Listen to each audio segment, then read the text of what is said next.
Hello, my viewers and subscribers.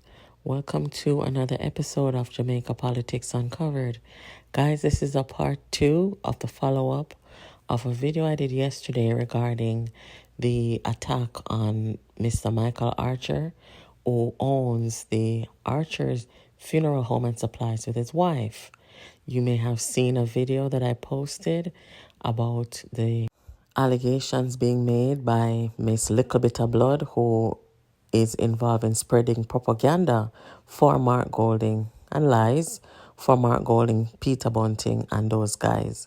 So, guys, I'm going to let you hear what she said, and then I'm going to tell you who Mr. Archer is, and I'm going to show you that it was all an attempt to do a political hit job on Mr. Archer and the Health Minister, Dr. Christopher Tufton. Have a listen, guys. Dear Jamaicans, how wanna do? Happy Easter holidays. I see Chris Tufton over Instagram making a fool of himself. I don't know who him expect to be afraid of him when he denies that he is involved in the funeral home industry. But Mr. Tufton, I have a few questions for you. Who is Michael Archer? Aside from being your councillor in the Red Hills Division in your constituency of West Central St. Catherine, aside from him being the face of Archer's funeral home, he and his wife, who is he to you? And I want you to answer me this now. What kind of government contracts does Archer's funeral services have? Who has the funeral contract for collecting bodies from KPH and Spanish Town Hospital and Linstead Hospital? I want you to answer these questions honestly, because you take Jamaican people. So, guys, there are two reasons behind this sort of failed political hit job. One, because Alfred Dawes is trying to become the next health minister of Jamaica. Alfred Dawes, who has done a lot of work with the Minister of Health, is now positioning himself to be the next health minister. And in doing so, the best way to go about it is to engage in and facilitate lies and propaganda. That is the best way that they believe it can be done. And by now, you guys should know this is the style of politics of the Rise United movement in the PNP, led by Mark Golding and Peter Bunting. So this man here wants to get Tufton's job. The next reason for this political hit job is because Mr. Michael Archer won in the local government election where the PNP lost. So this is kind of like a jab at Mr. Archer and try to undermine him as the winning candidate in the last local government election. I am going to tell you who Mr. Archer is, and a lot of you are going to remember him and remember how long he's been around. He just went into the funeral business in 2018. In 2023, the people of his community asked him to run as a councillor, and he did, and he won.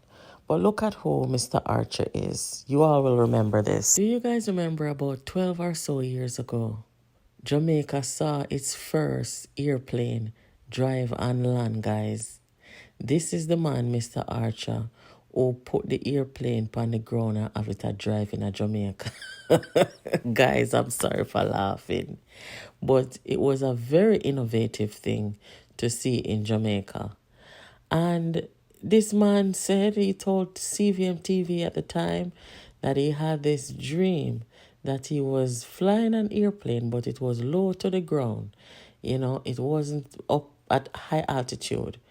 And I guess he bought the parts and he started working on it, and it came to fruition. Right? Now, due to all the man never gone to flight school and them sitting there, him just decided to, carry the kids around. I think he carried about 200 kids from his community around. All who never go on plane that time, yeah. All who never take plane and take flight. they were able to see the innovation of Mr. Archer, and they were able to ride around in his airplane on the ground in Jamaica. And this, my friends, is what you call a dream come true. To do was to crucify me on the cross, but she was very upset.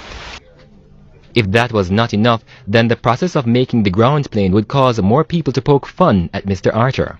People in the community now start to say I'm gone mad, some say me foolish, some say me bossy. Everybody had their own little comment, but no one actually knew what I wanted to do. I started out by cutting out the bottom of the plane and to mount it onto the Leland truck chassis. However, find out that the chassis would be too big for the plane, so you wouldn't get a comfortable ride, and the engine. So guys, he didn't only try his hand at an airplane driving on the ground. He also created this big 3-wheel vehicle. Looks like a motorcycle. And I think this was used to carry bodies, at a funeral. He's also the inventor of this thing here that is being pulled behind the 3-wheeler, right? Where I'm sure a lot of you have seen how they put the caskets inside of the attachment there. So he's the one who created this thing here in Jamaica. So as I've said, he's been in the funeral business since 2018, serving the parish of St. Catherine. According to the company's Office of Jamaica, the owners of the funeral home Archer's Funeral and Supplies are Mr. Michael Archer and his wife Janet Williams Archer. This is the only name. These two names are the only names that the funeral home is registered in. Now, the argument that Miss Little Bit of Blood is trying to raise about Tufton's connection with Mr. Archer, she's trying to say that Tufton gives Mr. Archer more bodies than he should get or something to that effect. Well, let me tell you what is happening. In Jamaica, right, when death occurs at home, for all home deaths, the police must be notified. From their interview with the family members, they will determine whether the remains can be released to the funeral home or, of your choice, a release is done if the individual was under a doctor's care, been to the doctor within the last 6 months, or there are known illnesses, or if it will be sent to a government contracted funeral home. Now, guys, with Jamaica, as you know, we have hospitals, right?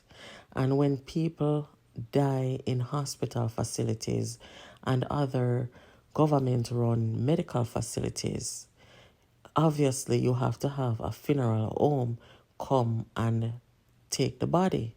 Now, there is a process where funeral directors and funeral homes, they can opt to apply to be the type of funeral home or director who can pick up bodies from anywhere across Jamaica, any parish, at any facility, or any place. Mr. Archer applied for that, and he was granted it. There's nothing wrong. He's not the only one in Jamaica. I'm sure that there are other funeral directors and funeral homes who applied and were given the contract. He's had the contract for quite a few years. And it has nothing to do with Tufton. It has to do with he applied rightfully and he received the contract. He and his wife has been running their business since 2018. Most people who are counselors in Jamaica are not just counselors. They have businesses, they have other jobs, they have family-run businesses. For example, the late Ainsley Parkins, Councillor Ainsley Parkins, he was also a funeral director and owned a funeral home. Mr. Archer doesn't seem greedy to have bodies because he complained that it was too much. And he's certainly more credible than she is. Guys, this is all a smear campaign. It is nothing less and nothing more. It is a smear campaign against the councillor, and it is a smear campaign against the health minister. That's all it is. Anytime you see Miss Little Bit of Blood come out, come talk, it is to fabricate, It is to smear. It is to lie. It is to implicate. Just like how she came out and spoke to protect Jolly and Silvera, who killed Melissa Silvera. That's the only thing that she does. I mean, you have the budget debate that just recently took place, where Mark Golding failed to tell Jamaica how he would fund the $3 million budget threshold. You think she would be out there blogging about that? Because nobody knows what he said. But she's always on the darker side of things. The death, the blood, the murder. That is what she's about. Smearing people, character assassinating people. And there's also Alfred Dawes, who was at the murder scene of Melissa Silvera. And as a doctor, he has not come out and said, well, I was there for this reason. When I went there, I saw that. Just to give people a sense of, clarity. But he wants to be the health minister. And therefore, send out the dark soul to attack the health minister and attack the counselor who won his council seat. Guys, this is it. Nothing more, nothing less. Dr. Tufton does not own the man's funeral home, and the man applied for the contract from when, and he's been doing his job. You know what she can do? She can go and investigate to see what other funeral homes have contract to collect the dead bodies at the government facilities and across Jamaica. That's what she needs to do. Educate herself a little bit about how these funeral homes operate and how the government operates when it comes to people departing in government facilities. Anyway, guys, like we always say over here, justice for Melissa Silvera, and make sure that you are subscribed to this channel, you have your notification on, and you're keeping it locked here with us with our live broadcast at 7 p.m. This is Jamaica People's #1 politics online channel. You're not going to get it like you get it here anyplace else. Make sure you're inviting your friends over here to come and subscribe and like this channel for all your political news, reviews, and updates. One Jamaica Politics Uncovered. I'll catch you in the next video, guys. Take care.